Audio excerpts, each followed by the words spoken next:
क्या पैसा सच में खुशी खरीद सकता है या फिर एक सीधी सादी जिंदगी में ज्यादा सुकून है? ये कहानी है दो ऐसे हमशक्लों की जो बिल्कुल यही पता लगाने के लिए अपनी जिंदगियां आपस में बदल लेते हैं। तो कहानी शुरू होती है दो ऐसी दुनियाओं से जिनका आपस में कोई लेना देना नहीं है। एक तरफ है पवन जो गरीबी और मायूसी में जी रहा है, और दूसरी तरफ है केशव जिसके पास दौलत तो है लेकिन उस पर उम्मीदों का एक भारी बोझ भी है। पर इतने फर्क होने के बावजूद भी एक चीज, सिर्फ एक चीज दोनों में एक जैसी है, वो है गहरी उदासी।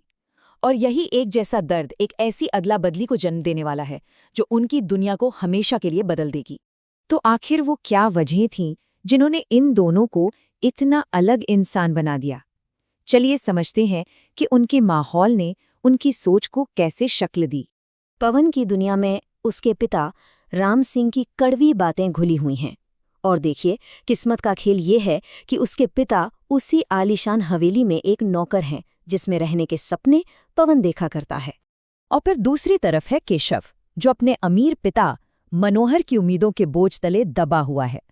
उसकी जिंदगी तो जैसे पहले से ही लिखी जा चुकी है, जिसमें लंदन जाकर वकील बनना भी शामिल है।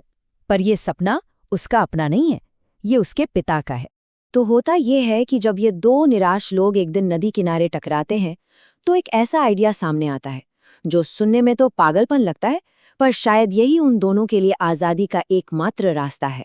केशव के लिए उसकी अमीरी एक सोने का पिंजरा बन चुकी थी, और जब वो अपने हमशक्ल पवन को देखता है तो उसे उस पिंजरे से बाहर निकलने का एक शानदार मौका नजर आता है। और बस एक सौदा तय हो जाता है, 1 महीने का एक एक्सपेरिमेंट। दोनों को पूरा यकीन है कि दूसरे की जिंदगी जीकर उन्हें वो खुशी मिल जाएगी जिसकी उन्हें हमेशा से तलाश थी। पर क्या सच में ऐसा होगा? पर अब वक्त था असलियत से सामना करने का, क्योंकि दोनों ने जो सोचा था और जो उन्हें मिला उसमें जमीन आसमान का फर्क था।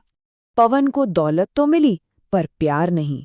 उसने अपने नए माता पिता को सिर्फ और सिर्फ पैसों के लिए लड़ते झगड़ते देखा, और वहीं दूसरी तरफ केशव को उसे जिंदगी में पहली बार माँ का वो प्यार मिला जो उसने कभी महसूस ही नहीं किया था।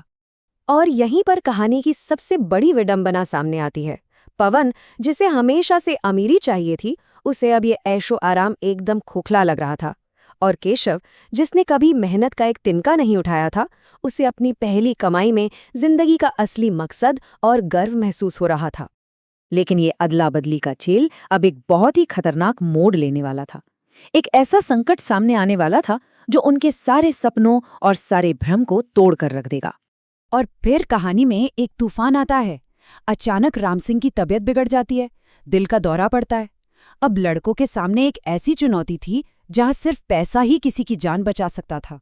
पवन को लगता है कि केशव की दौलत से वो सब ठीक कर देगा। वो सर्जरी के पैसे देने के लिए झट से क्रेडिट कार्ड निकालता है, लेकिन पेमेंट फेल हो जाता है।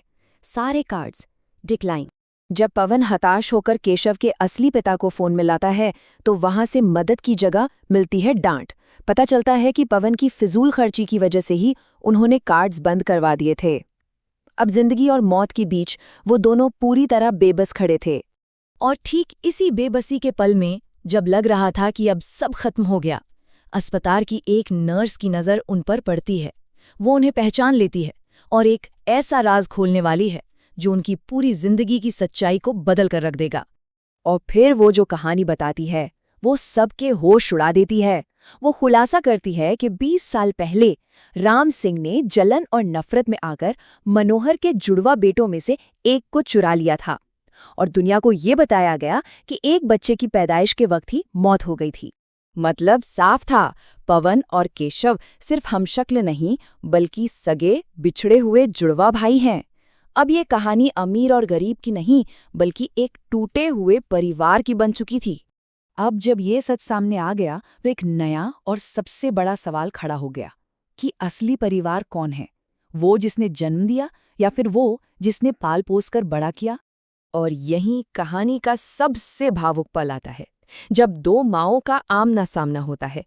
एक को 20 साल बाद अपना खोया बेटा वापस मिल रहा है, तो दूसरी माँ को डर है कि कहीं उसका सब कुछ छिन न जाए। और तब पवन एक ऐसा फैसला लेता है जो सबको हैरान कर देता है। वो उस परिवार को चुनता है जिसने उसे पाला है, ये साबित करते हुए कि कभी-कभी परवरिश का रिश्ता खून के रिश्ते से भी ज्यादा मजबूत होता है। और आखिर में यही एक बड़ा संकट उस बिखरे हुए परिवार को एक साथ ले आता है। नफरत और कड़वाहट की जगह अब प्यार और वफादारी ले लेती है, और इस तरह दो अलग अलग परिवार एक हो जाते हैं। ये कहानी यहाँ खत्म तो हो जाती है, पर अपने पीछे एक बहुत बड़ा सवाल छोड़ जाती है कि आखिर सच्चा परिवार कौन है? वो जो हमें जन्म देता है या वो जो हमें जिंदगी देता है?